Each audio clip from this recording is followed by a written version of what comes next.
I came What? to this city Oh, to give you a message.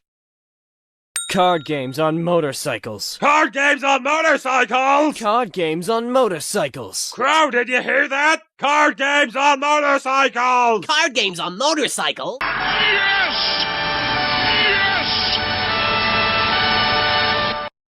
Hello everybody, it's Nephilim 2002 here again today, and today we're going to be going over the deck that got me 2 wins, 2 losses, and 1 tie at locals yesterday. And that deck is pure Red Dragon Archfiend. Now, when I say pure, I mean, like, I'm not running the Bestial engine, I'm not running, not the Chimeras. I think some people are running Horus, I'm not sure. Whatever the case is, I'm not running the Bestial engine. It was both too expensive and would have taken too long to get. So, yeah. I figured let's just go with Pure for now, because, well, this is my first time back at locals in almost 2 years. Actually, no, pretty much almost 3 now when I think about it. And, yeah, let's go over the deck list. Alright, starting off, we got 3 Soul Resonators, great card in the deck. The card constantly will... On ETB, will search your level 4 lower fiends. You want that for like cards like Bone Archfiend, your Crimson Resonators to set up for the Grave combo. Hell, sometimes even Obsessive Oobleop if you're really desperate, or Vision Resonator. Really good boy there. Next up, we have another great card in the deck, Bone Archfiend. You want to play these at 3. This card's in your grave, send a card from your hand or field to the grave. Summon this card, and then you can target one of your monsters you control. Send one of your Fiend-type tuners, like your Crimson Resonator or your Vision, set up for Grave Effects Red Rising Dragon, and yeah, reduce the level to whichever you need to be, whether it be higher or lower. And of course, we have the one of the Heart and Souls of the deck, Crimson Resonator, best damn Resonator card ever fucking printed. If this thing in Red Rising Dragon out, depending on what you summon, you can have pretty much a Red Nova Dragon pretty goddamn quickly with this thing. And it's a really damn good card, especially since it can also summon itself, so it means you can summon it, maybe another level 4 that summons itself, and pretty much then have a normal summon if you need to. Then we have 3 Wandering King Wildwind, great card that combos with Crimson Resonator because it also summons itself. You control a Fiend-type monster with 1500 or less attack that's a tuner, and didn't really use the search effect very much, but during your main phase, except the term sent to the graveyard, you can banish it from your graveyard, add any Fiend-type tuner for your deck to your hand, so if you need to, you can get another Soul Resonator, Crimson Resonator, or hell, even some Synchron Resonators, which is another great card in the deck. Yeah, it's great recovery because it lets you get back your old Resonators when sent from the field to the graveyard, and it's a great extender because it lets you make cards like Archfiend Abyss a lot easier. I decided to play 2 Vision Resonators in my build.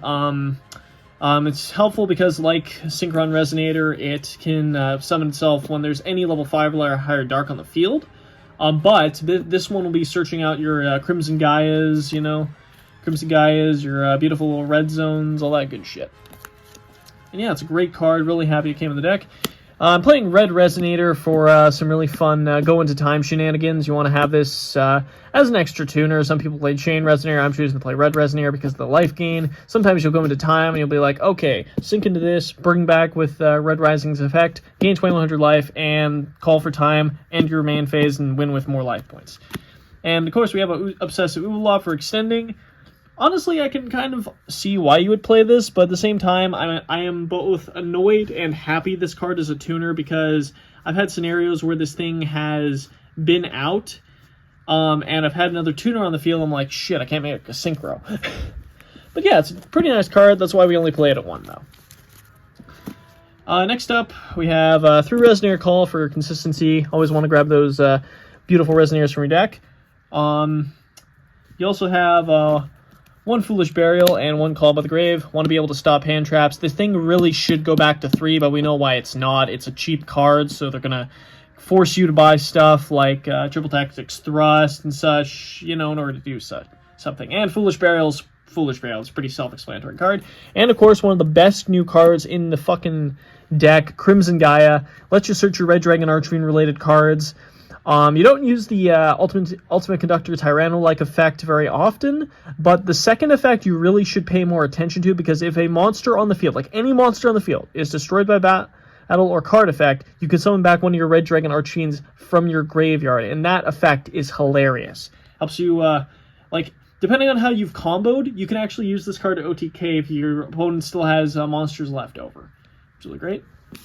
And next we have, next up we have the traps in the deck. We got our Eradicator, Epidemic Virus, and Red Zone. Red Zone's one of the best new cards in the deck because it gives Red Dragon Archfiend a little bit of a chance to do some control. While you control it or another creature named Red Dragon Archfiend, well, like Scarred or Scarlight, you know what I mean. If one of your opponents activates a card effect, you can blow up one of their cards in their field. But the second effect is really funny because if you're playing it with Red Supernova Dragon and you banish your opponent's field, you can use this effect, bring back the Red Supernova, and bam, you basically have a what would essentially be like a banishing 2 effect, like a 4 material effect Zeus in this sense, at least for Red Dragon Archfiend. It's a really funny card. And as you're wondering why I'm playing Eradicator Epidemic Virus, because it's fucking funny. This deck has largely, pretty much almost entirely made up of its main boss monsters, several thousand attack point fucking beater dragons who basically fit what you need for Eradicator anyways. And it's a fun little one-off. I thought it would be nice. I didn't see it really pop off on Saturday, but I think if it did, I might have done a little bit better. But sometimes you're lucky, sometimes you're not. And lastly, we got for our meta staples, rounding out the last cards in the deck, 3 Darkworlds and more to deal with really annoying anti-playing Yu-Gi-Oh boards. 3 Ash Blossom, always want to negate searches. I think I've had the same set of Ash Blossoms for 3 fucking years now. This is the same set I've had since fucking Soulburner. 3 Jewel and Lockbird because this card is important. If you want my personal opinion on this card, I really do think it should be put to 1 or banned. I think it's really I think it's stupid to stop all searching. Like, stopping 1 search or 1 special summon deck, that's okay. But, stopping all searching a deck is kind of ridiculous to me. But that's kind of just my own personal bias. But it was really helpful yesterday. So I can't really say it's not fucking useful. So I'll use what I can. It's probably never going to get hit, so who really cares? And 3 Infinite Permanents because these things are cheap now. And these things are freaking hilarious. Pretty much better effect veilers. And you can set them, and if your opponent's not paying attention, you can lock up the columns. It's really funny. Okay, now onto the extra deck. We, of course, have our legendary Red Dragon Archfiend, signature monster of 1 Jack Atlas. And so you'll be summoning this thing out mainly through Scarred's effect, and then using it as synchro material. But I did have some occasions where I did bring it back. I can special summon and attack with it, but just be careful because during your end step, whatever monsters you did not attack with are going to get destroyed by RDA's effects, so be careful. Make sure you have a Soul Resonator in your grave because Soul Resonator will protect your cards from destruction, including Red Dragon Archfiend's effects. So yeah, you want to pay attention to that. 1 Scarlight because you never leave your home without a Scarlight. That thing is really freaking good. Good for board wiping. Scarred Red Dragon Archfiend is, honest to God, the best card to come out of this set, because not only is it treated as RDA in the field and grave, so you can bring it back with Crimson Gaia and such, but if you use it as synchro material, not only can you bring out a Red Dragon Archfiend from your extra deck, but you can also wipe out all attack position monsters your opponent controls, which is hysterical to do. Say, for example, you're playing against a board, you play Darkworlds no more, then you sink into this, your opponent's board is gone. You didn't even have to activate any effects. You didn't have to activate any effects to use that effect, and then you can pretty much, without your opponent's board, you can set up whatever you need to.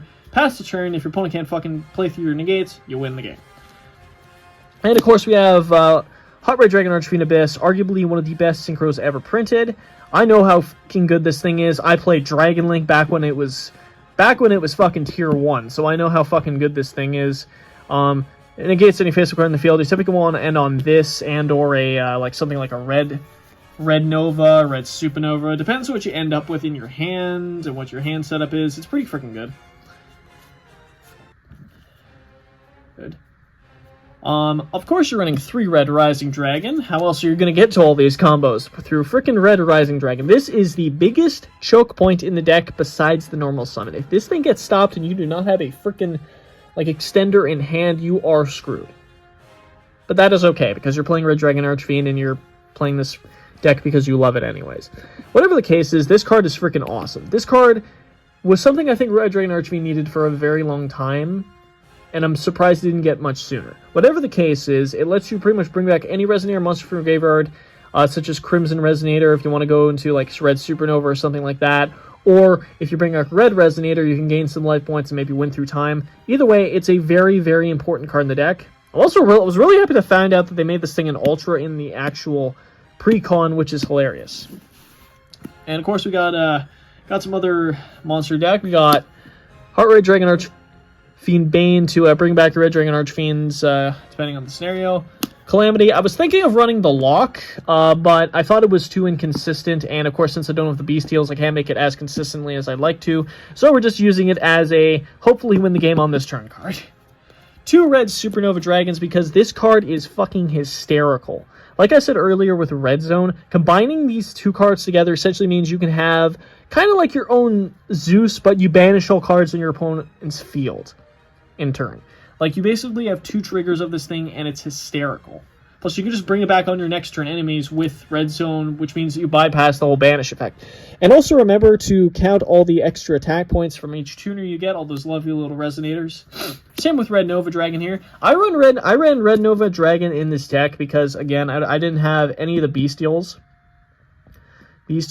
But this thing is actually pretty handy because it mentions Red Dragon Archfiend. It falls under both Crimson and Red Zone's effect, because you can in that case you can actually use Red Zone's blow up effect while Red Nova's on the field. So it's pretty damn good there. Both have destruction protection from card effects, so definitely big beefy boys you want to have. And for the last 2 extra cards, we have Beals because it's another big dark dragon, and Barone because you can't have a synchro deck without Barone.